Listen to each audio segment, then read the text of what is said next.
de pensar sobre isso, como é que estava na escola. Olá pessoal, sejam bem-vindos a mais um Teática Inversiva, onde a gente aprende com a teoria e prática dos nossos entrevistados. Meu nome é Cassiele e hoje a gente está aqui com a Isabelle Pellins para a gente estar falando sobre desenvolvimento da autoestima na juventude, né? Hoje a Isa está como entrevistada e a gente vai estar falando um pouco sobre autoestima. Tudo bem, Isa? Tudo bem, Cassi. Então tá, vamos lá começar. Primeiramente, né, a gente vai apresentar a Isabelle. Ela é natural de Cascavel, ela reside atualmente em Foz do Iguaçu, tem 19 anos, é graduanda em fisioterapia, voluntária da Sinvex desde 2019. Então, para começar a nossa entrevista, queria que você comentasse qual foi a sua motivação para você estar desenvolvendo essa pesquisa, né? O que te interessou sobre a questão da autoestima, né? Se você puder comentar. Bom, a minha primeira pesquisa, né, a primeira escrita que eu tive é sobre baixa autoestima intelectual. E aí, como é que começou esse processo, né? Eu coloco um pouquinho no artigo, é um artigo que eu apresentei no SIG, então tá na revista Gestações Conscienciais, que vocês podem encontrar no site da Sinvex. E, bom, quando eu tinha uns 8 anos, mais ou menos, eu fui diagnosticada com dislexia. E é uma coisa assim que me faz ter dificuldade para escrever e para ler. E aí, quando eu tinha uns 8 anos, eu demorei um pouco mais para aprender ali a ler do que comparado ali com os meus colegas. E aí os meus professores falaram ali com a direção da escola e falaram com os meus pais. E aí eu comecei a ir atrás, né, de saber o que era aquilo e tudo mais. Então eu fiz exames com neurologistas, com psicopedagoga, e eu recebi o meu diagnóstico, né, de dislexia. E a partir disso eu comecei a trabalhar, né, com essa questão, né. A dislexia é uma coisa assim que não é uma doença, então não tem cura, mas tem tratamentos que podem ajudar. Então eu fiz tratamento com psicólogas, com fonoaudiólogas e coisas assim. E aí, essa pergunta era o que me motivou, né? Isso. Então eu percebi, né, que ao longo da minha questão ali escolar, né, a questão com a escola, eu acabei desenvolvendo assim uma baixa autoestima intelectual. Porque eu tinha, às vezes, vergonha de ler em público, tinha dificuldade, então eu acabei desenvolvendo essa baixa autoestima intelectual. E aí eu percebi que eu estava numa questão um pouco de saturação ali e queria superar aquilo. Então foi isso que me motivou a escrever sobre, né? Outra coisa que eu fazia que ali me ajudou no período escolar, fazia sala de recurso multifuncional, junto com psicóloga, fonoaudióloga.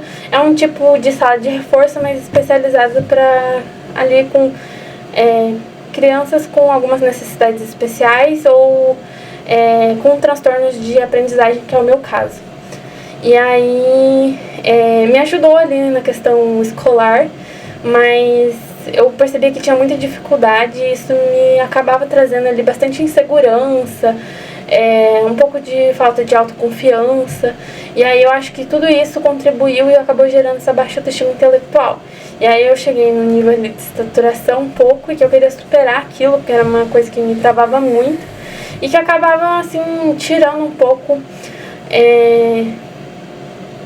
me limitava de uma forma que eu não gostava, assim, sabe? Eu não gostava de me sentir daquela maneira. Então, eu resolvi escrever sobre isso e a escrita foi uma coisa que me ajudou também a superar um pouco disso. Você comentou que você percebeu a questão da baixa autoestima, né? Daí, o que você percebe, assim, indícios que a pessoa tá com baixa autoestima, assim? Então, acho que essa falta de confiança, então não acreditar muito em você mesma, às vezes ficar se comparando muito com os outros, então de certa forma ali um processo de carência afetiva, de ficar dependendo muito dos outros. No meu caso, eu tinha essa questão até do medo um pouco, sabe, de errar às vezes, mais indícios de baixa autoestima. Bom, essa questão da falta de confiança que eu já falei, ficar se comparando muito, essa questão de não ter um pouco assim, essa questão de autossuficiência, ficar se comparando muito, às vezes não ser autêntico para agradar os outros, então não ter essa questão do posicionamento. Acho que são essas coisas, assim. Dentro disso, como que você lidava com as suas recaídas, assim, emocionais, né? Emocionais, pessoais. Porque quando a pessoa ela desenvolve uma baixa autoestima, a gente percebe que ela tem algumas caídas, assim, emocionais, né? Em relação ao convívio dela. Eu queria saber como que você lidava, assim. Você diz no convívio familiar e com amigos? Isso. Bom, eu era, antes, né, com essa baixa autoestima intelectual, eu era uma pessoa muito... eu percebi assim, até depois do artigo da sua irmã sobre carência afetiva, que ela também apresentou no SIG antes, acho que foi em 2020. 30º SIG. Isso. E aí ela apresentou esse artigo e foi nesse SIG que eu percebi que eu tinha essa questão da carência afetiva, né? Que tem relação com essa questão de baixa autoestima. Só que eu só liguei os pontos depois da apresentação desse artigo. E aí, no meu caso, o que pegava mais, né, era a questão, assim, de comparação, que eu me comparava muito com os meus colegas, mas também com os meus familiares, né, eu tenho uma irmã mais velha, então, em alguns momentos, até me comparava um pouco com ela. E principalmente com as amizades. Você perguntou, né, em relação a minha relação, né, com a família e amigos por conta... como que era a minha relação, né? E aí, assim, eu tinha muito essa questão de me comparar, a questão de carência emocional, então...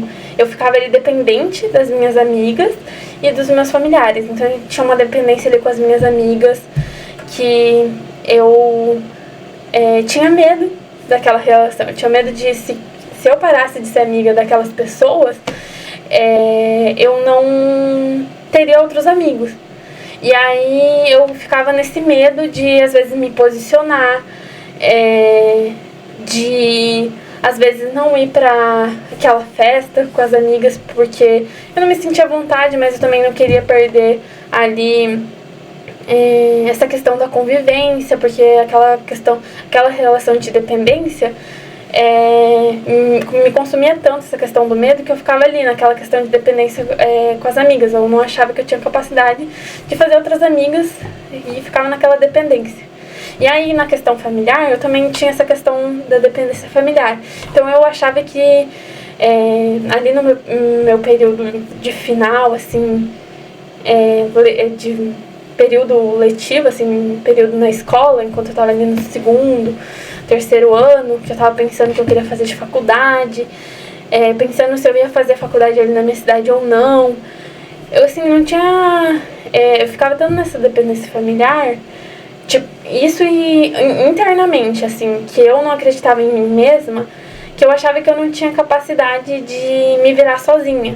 Então, eu tinha medo de, às vezes, não conseguir um emprego, não achava que eu ia saber lidar com o dinheiro, ficava pensando como é que eu ia sair de casa, como é que eu ia ficar longe dos meus pais. Tipo assim, eu não conseguia me ver longe do meu grupo de amigos e da questão familiar, sabe? Não tinha essa questão de acreditar mais em mim mesma, no meu potencial de me virar sozinha, sabe? E aí, essa era a minha relação, né? Eu tenho uma ótima relação com os meus pais também são da Conscienciologia, foi por eles que eu conheci a Sinvex, que eu sou voluntária hoje, que eu conheço, né, sobre a técnica da inversão existencial. E eu tenho uma ótima relação com eles, mas eu tinha essa questão interna de ficar ali nessa dependência com eles, de achar que eu não tinha capacidade de me virar sozinha. Isso nunca foi, assim, da parte deles comigo, né? Então, hoje, né, eu moro em Foz do Iguaçu, né, faço faculdade. Outra coisa que eu achava que eu não tinha capacidade era fazer faculdade. Sempre foi uma vontade minha. Eu acho que eu tô antecipando um pouco de pergunta aí, mas uma coisa que eu sempre tive vontade de fazer era faculdade. Mas eu não achava que eu tinha capacidade para fazer isso. E aí, quando eu fiz Enem e tudo mais, consegui entrar na faculdade, né? Consegui uma bolsa 100% na faculdade onde eu estudo hoje, que é particular. E eu não achava que eu tinha capacidade de entrar na faculdade, por mais que sempre tenha sido uma vontade minha. Eu não sabia o que eu queria fazer, mas eu sabia que eu queria fazer faculdade. Mas eu não acreditava em mim. E aí, quando eu consegui, eu acho que foi, um marco importante, porque eu comecei a olhar de outra maneira pra mim mesma. E aí, com isso, veio uma mudança, porque eu tinha conseguido bolsa num lugar que não era minha cidade. E aí, eu me mudei, e aí veio uma série de enfrentamentos que eu tive que fazer, e foi muito positivo pra mim, porque hoje eu tenho muito mais noção de que eu tenho tudo pra me virar sozinha se eu precisar, entendeu? E os meus pais, claro que vão estar sempre me apoiando, mas eu também consigo me virar sozinha quando eu preciso. Que eu tô desenvolvendo essa minha autonomia muito mais hoje, sabe? Isso é um valor pra mim e é uma coisa que eu tô construindo. Você comentou um pouco da faculdade e falou que teve um pouco de dificuldade de escolher que área que você queria atuar. Se você puder trazer um pouco mais de como que foi a escolha, assim, porque geralmente a pessoa que tem baixa autoestima, né, desenvolve a questão da baixa autoestima, ela tende a seguir muito as outras pessoas e não pensar só por si, né? E daí eu queria saber um pouco mais como que foi esse processo da escolha da profissão, né, da faculdade. Essa pergunta foi muito importante, eu acho, porque, é bem isso que você falou, né? A pessoa, e principalmente o jovem que tem baixa autoestima intelectual ou que tem baixa autoestima, acaba indo muito pelo fluxo dos amigos ou até da vontade da família. E uma coisa muito importante é você desenvolver essa questão da autocrítica. E aí você refletir sobre o que você quer pra você. E aí eu demorei muito, né, pra decidir qual faculdade eu queria fazer. E eu realmente tentei refletir muito sobre o que eu queria pra mim. Qual que eram os meus valores, as minhas, vontades em relação ao trabalho.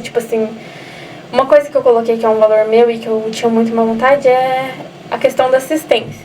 Então eu pensei, o que eu posso ser assistencial no meu trabalho, coisas assim. Eu comecei a refletir no que eu queria fazer desde o primeiro ano do ensino médio, mas eu só, decidi mesmo quando eu tava, no último. E não era uma coisa, nossa, eu tenho certeza. Porque o que eu tinha na cabeça que era, nossa, uma coisa vai dar uma sensação dentro de mim que eu vou ter absolutamente certeza que é isso que eu quero fazer na minha vida. E não é assim que acontece, não foi assim que aconteceu comigo. Hoje é uma coisa, hoje que eu tô cursando curso de fisioterapia, eu tenho uma certeza de que eu realmente acho que é isso que eu quero fazer, é uma coisa que realmente me faz feliz. Mas não é essa certeza que você vai sentir, você vai ficar meio na dúvida, porque tem muitas oportunidades de curso diferentes, existem muitas opções. Mas uma coisa que me ajudou a decidir é colocar essa questão ali do que tem muito a ver com esse processo de autoconhecimento, de você saber o que você quer pra você, quais são os seus valores, e aí você lista aí as áreas que tem a ver com esses valores. Foi o que eu fiz. Então eu coloquei essa questão da assistência, aí eu pensei em como que eu podia fazer isso, eu tinha vontade de trabalhar com psicologia, mas depois eu vi que não era bem isso que eu queria fazer. E aí também, às vezes você pode, né, foi uma coisa que aconteceu comigo, ouvir um pouco da percepção das pessoas comigo, mas Pra você que tem baixa autoestima intelectual, é bom você tomar muito cuidado com isso pra não acabar indo no que os outros pensam de você e o que você pensa de você mesmo. Você pode ter esse auxílio, assim, de uma pessoa que às vezes está te olhando um pouco de fora, que não tem essa visão, às vezes, de que você não é capaz, mas você também levar muito em consideração o que você pensa sobre isso, sabe?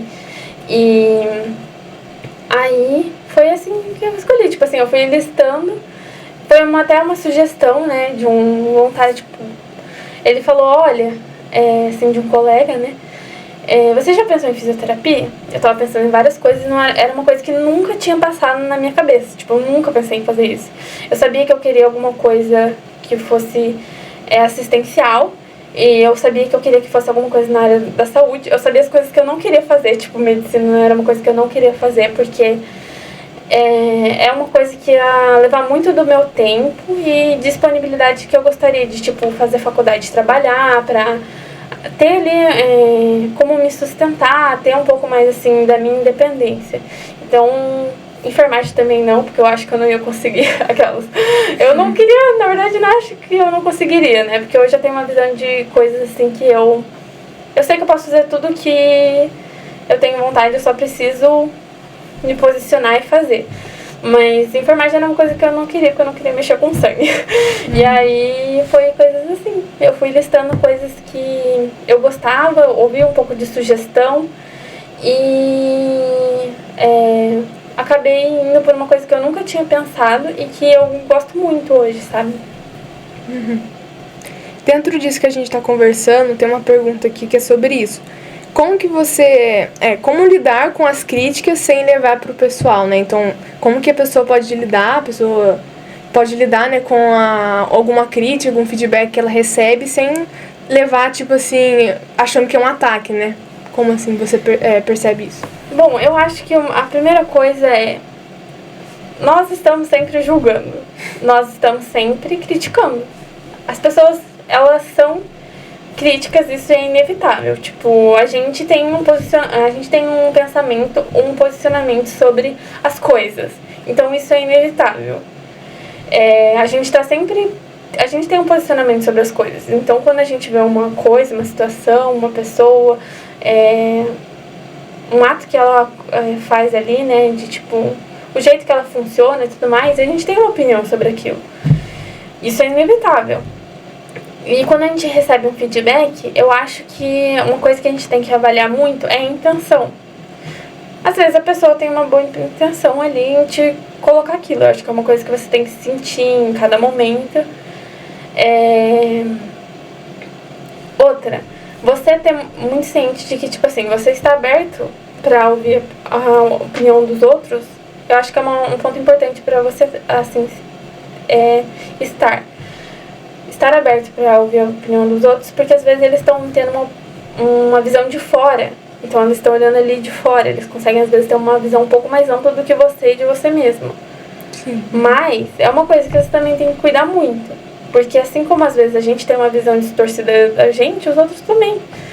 E aí é uma coisa que a gente tem que ir aprendendo com o tempo, o nosso jeito de funcionar e ficando, tipo assim, quando você recebe uma crítica, uma opinião, um feedback, você levar em consideração, você refletir sobre aquilo, mas antes de tudo, você refletir bem e ver se realmente aquilo tem a ver com você ou não.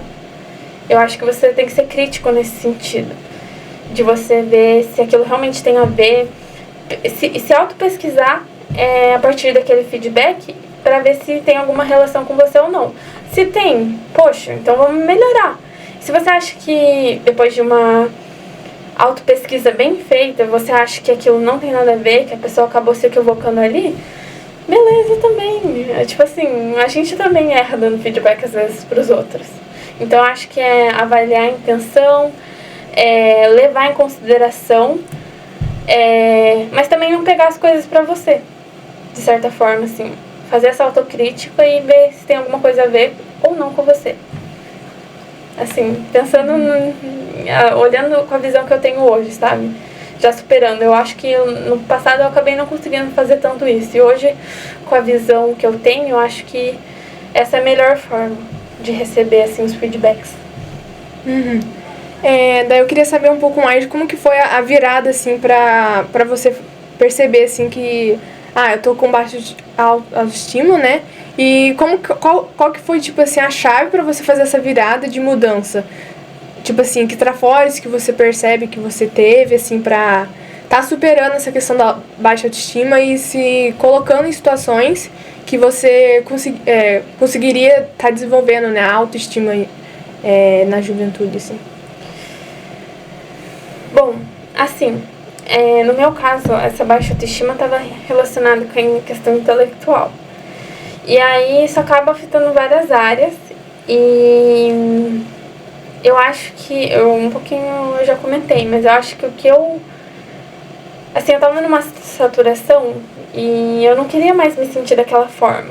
Então, assim, acho que vontade pra mudar, persistência, eu sou uma pessoa muito comunicativa, então usar ali os trafores pro seu favor, né, tipo, a questão da comunicabilidade. Então, eu tinha essa baixa autoestima intelectual. Hoje, a gente aqui trabalhando junto no voluntariado, você sabe que eu sou uma pessoa muito comunicativa, mas quando eu cheguei no voluntariado, eu não era assim. E aí eu até percebi que eu não estava sendo autêntica. E eu costumava ser assim, muito autêntica. Então eu sentia que eu perdi de alguma forma, em algum momento, a minha autenticidade.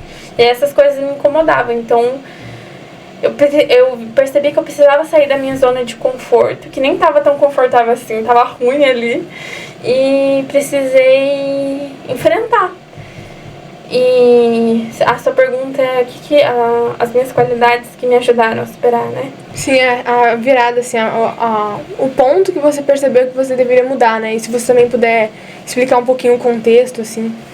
Bom, então, assim, foi essa questão que mais me motivou a fazer essa virada e tal, foi essa questão da saturação, tipo assim, poxa, não dá mais pra ser assim, eu não tô feliz dessa maneira, eu não tô sendo eu, preciso mudar, não quero ser mais assim, não quero mais me sentir assim, não quero mais me colocar nessas situações.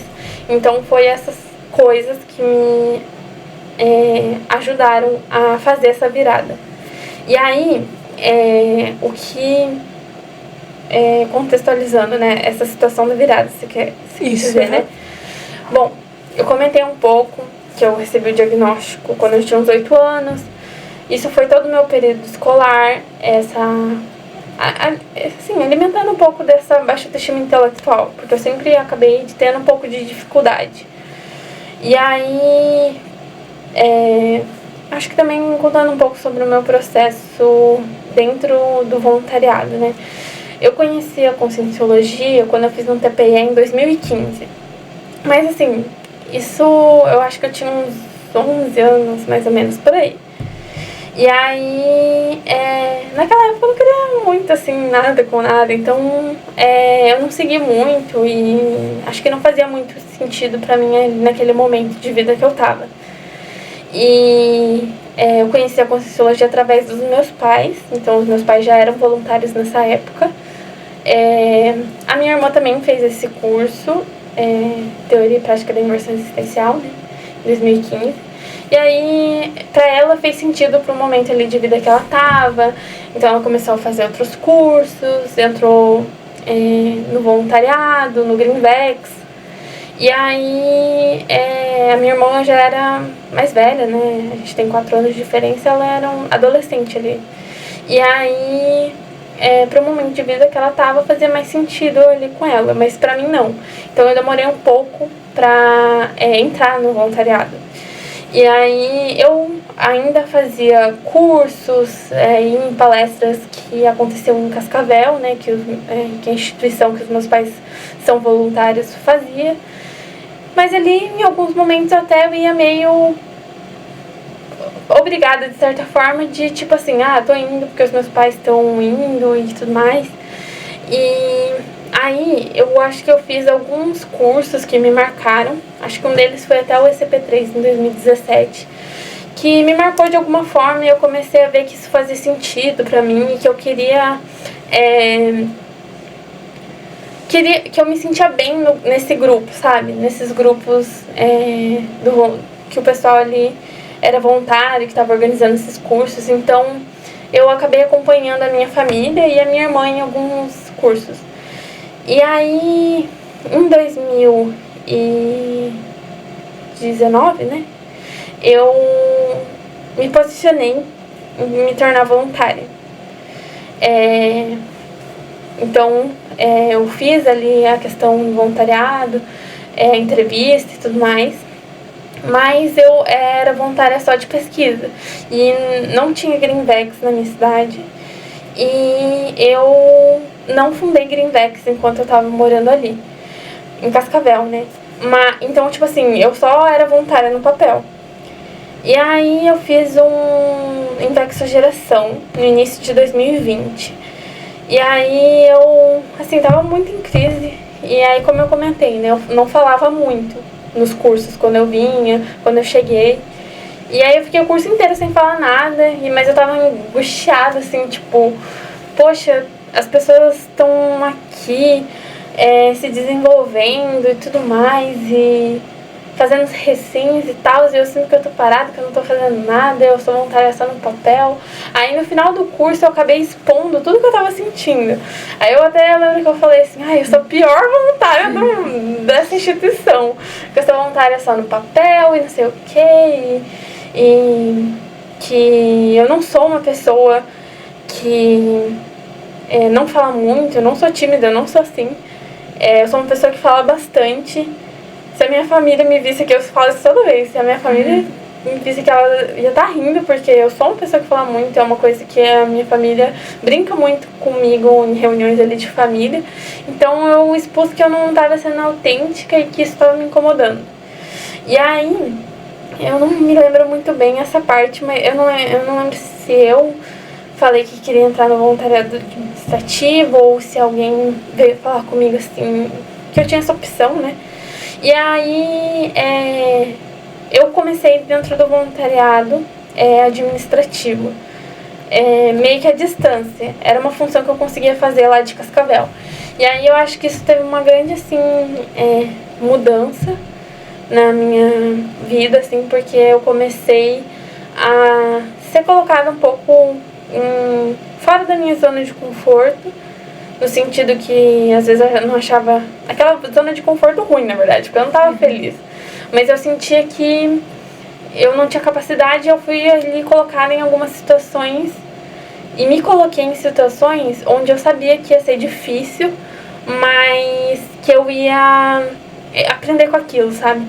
Então eu me coloquei mais nessas questões. Então acho que o voluntariado foi uma coisa assim importante. Desculpa, eu não lembro a pergunta que você tinha feito exatamente. É sobre qual foi o ponto-chave de virada. Bom, eu acho que o voluntariado foi uma coisa importante. Entrar no voluntariado da Simvex, assim. Aqui a gente estuda sobre a técnica da inversão existencial e eu aplico ela. E aplicar a técnica, tipo assim, depois que eu me tornei voluntária, eu considero que eu comecei a aplicar de fato essa técnica. E eu acho que uma coisa que a gente estuda é a questão da importância da recim, né?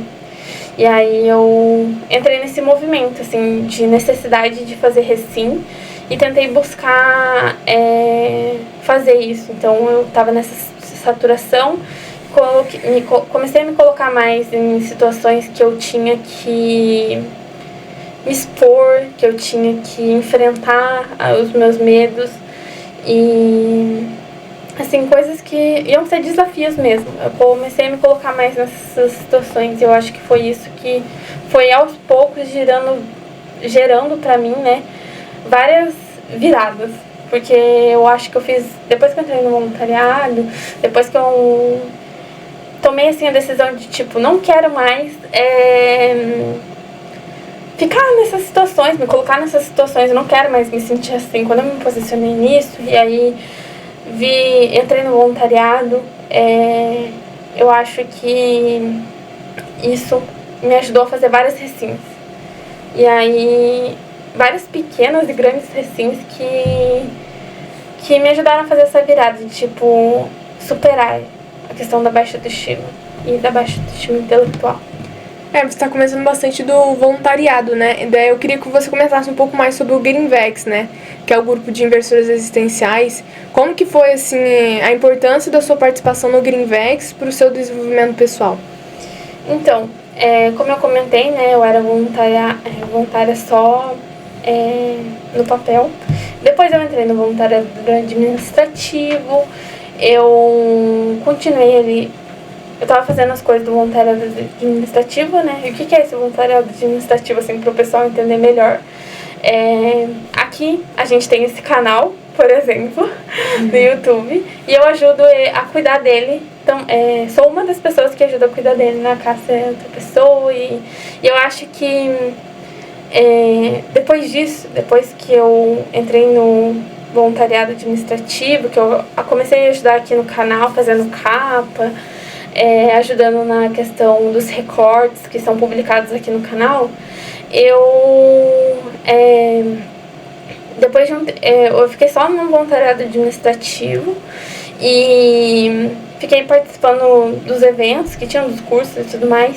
E aí eu participei do SIG, que teve em 2021, que foi esse que a sua irmã publicou esse artigo de carência afetiva. Foi nesse SIG que eu liguei alguns pontos que eu tinha com carência afetiva e que eu vi que tinha relação com a baixa autoestima intelectual. E aí eu vi que essas pessoas estavam se desenvolvendo muito, pessoas que chegaram junto comigo. A Paula, outras pessoas ali, né, que chegaram de certa forma junto comigo, assim. Foi quando começou a fazer sentido pra mim. De fato, eu considero que foi quando eu cheguei. E aí eu vi essas pessoas se desenvolvendo, mas eu tava pra trás. Eu não tava apresentando ali com elas, eu não tava na organização daquele evento. E aí isso me frustrou um pouco. Eu fiquei tipo, cara, o que eu tô fazendo? Eu devia estar ali também, sabe? E aí eu me posicionei que eu queria participar do Greenvex. E aí, pra dar uma contextualizada, isso foi em 2021, né? Então, a gente já tava na pandemia e ali tem uma série de critérios pra entrar no Greenvex, né? E aí, originalmente, o Greenvex, ele é em cada cidade, né? Então, tipo, por exemplo, eu tava morando em Cascavel ainda, então, tecnicamente, se não tivesse pandemia, eu tinha que criar o Greenvex na minha cidade, encontrar outra pessoa que também quer estudar a técnica da inversão existencial e montar ali o Greenvex na minha cidade. Mas como a gente estava num momento de pandemia, acabou havendo ali uma flexibilização para todas as pessoas que queriam entrar em Greenvex naquele momento. E aí eu fui autorizada, né, a entrar no Greenvex Conceição dos Ouros, junto com você, né. E aí foi muito importante, porque aí eu entrei no Greenvex, aí a gente fazia as reuniões, debater, principalmente na questão da baixa autoestima intelectual, onde a gente debatia sobre temas ali que eu não tinha conhecimento. Então a gente tinha que estudar, debater. Às vezes a gente fazia a questão dos seminários, então a gente tinha que estudar, montar uma apresentação pra gente debater ali no Greenvex. Acho que foi bem importante. E aí, quando eu entrei, a gente depois disso a gente começou a organizar um SIG em parceria com o Greenvex Tubarão. E foi nesse SIG que eu apresentei esse artigo sobre a baixa autoestima intelectual. E aí foi bem importante, né? O Greenvex, todo o Greenvex Conceição que participava ali se dedicou muito para fazer o evento e para todo mundo escrever para esse SIG, né? Então todo mundo que estava participando do Greenvex naquele momento, né, do Greenvex Conceição, escreveu o artigo para apresentar nesse SIG. E aí todo mundo conseguiu passar ali, né, o TC gostou dos nossos artigos e a gente conseguiu apresentar nesse SIG. E foi muito importante, porque depois disso, depois desse SIG também, eu recebi a oportunidade de entrar na coordenação junto com você do Greenvex Conceição. Acho que foi muito importante para mim, foi um desafio e foi uma oportunidade de assumir mais liderança, sabe? E aí eu consegui me desenvolver bastante ali no Greenvex, com o SIG. E eu acho que isso, o Greenvex melhorou muito a nossa convivência, assim. A gente, acho que aprimorou a nossa amizade muito mais, e isso foi muito positivo, não só pra gente, mas até pra instituição, eu vejo, porque a gente começou a trabalhar mais junto e foram surgindo projetos novos, como esse aqui, o Teática, que foi uma ideia de nós duas, e que a gente aprimorou muito ali com a área de expansão, né? Com o Diego, o Felipe, a Jéssica, a Gabi, a Amanda. Então, a gente, com essa amizade que surgiu aqui na área administrativa da Simvex, né? E aí foi muito aprimorada ali no Greenvex. E aí disso surgiram vários projetos novos e muitas resinhas, muita assunção de responsabilidades. Acho que assim... O Greenvex, ele gera bastante frutos, né? Muitos. Até o voluntariado também, né? O Teática, como você comentou, o departamento de expansão, né, da Simvex que organizou, até a coordenação do Greenvex, o próprio YouTube, a gente que meio que sustenta, assim, né, em termos de recortes, de organização.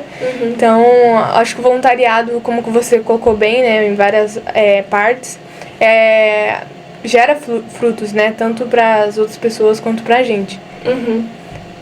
Daí, então, tá finalizando a nossa entrevista, né, daí eu queria que você comentasse um pouco, fazer algumas considerações finais, algo que você não falou, que você acha que seria interessante estar sendo falado.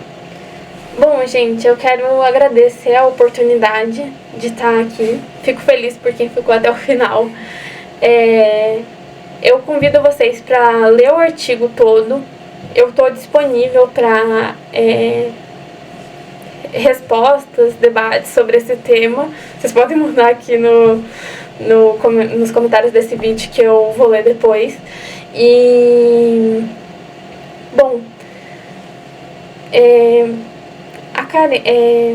a baixa autoestima intelectual é uma coisa difícil de você lidar ali quando você é jovem, mas não é impossível. Sejam aí fortes com as coisas que vocês estão passando. Leiam um artigo, acho que vai contribuir muito. E acho que é isso. Então, Isa, obrigada pela entrevista. Acho que foi bem importante, né? Hoje você está como entrevistada, né? E acho que foi bem legal a entrevista. Então, obrigada pela entrevista. Obrigada a você, Cássia. Então é isso, gente. Espero que vocês tenham gostado da entrevista. Se vocês gostaram, deixa o like aqui embaixo. E como a Isa comentou, se vocês tiverem alguma dúvida ou comentários, né? Escrevam nos comentários. E se você gostou de conteúdos assim, gosta do quadro Teática, se inscreva no canal. E para mais informações sobre a Simvex e a Invex, na descrição do vídeo tem vários conteúdos, né? Tem o site da Simvex, onde tem artigos, textos sobre a Invex, para vocês que querem estudar mais a Invex. E é isso, até mais. Tchau, pessoal.